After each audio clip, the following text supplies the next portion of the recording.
Hello, welcome to DigitalUrim. Today we're going to talk about one of the most critical pillars in modern cybersecurity, identity and access management, or IAM. IAM is the system that manages digital identities and controls who can access what resources inside an organization.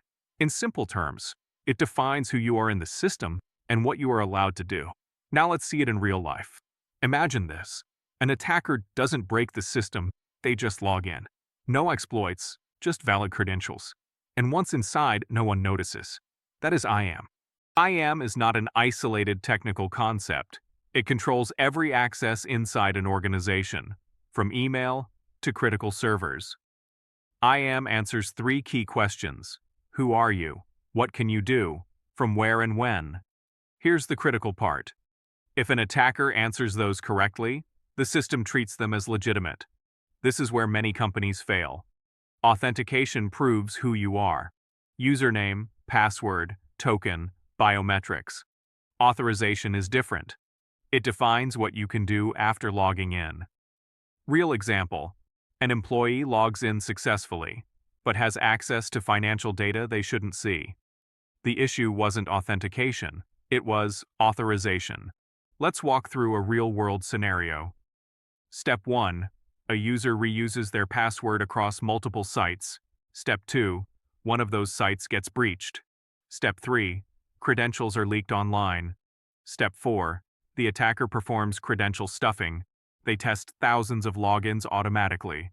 Step 5. They find a valid account in the company. Here's the key. The system sees nothing suspicious, because it's a valid login. Step 6. The attacker accesses corporate email. Step 7. Reads internal communications. Step 8. Finds access to other systems. Step 9. Attempts privilege escalation. And in many companies, they succeed. This is where modern controls come in. MFA, multi-factor authentication. SSO, one identity across systems. Zero trust, trust nothing by default. But here's the critical mistake. Companies implement these without strategy. Real example. MFA is enabled for email, but not for VPN or internal systems. Result: the attacker enters through the weakest point.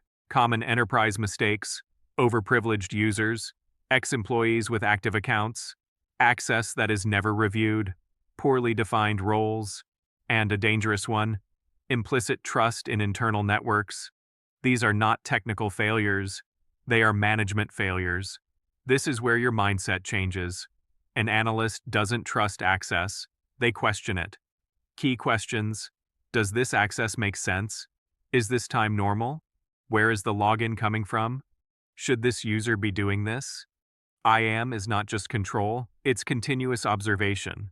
In real environments, IAM connects with logs, SIEM alerts, incident response, and this is where your role begins. Detecting when legitimate access becomes a threat. Because attackers don't always break in. Sometimes, they walk through the front door. Understand, defend, grow,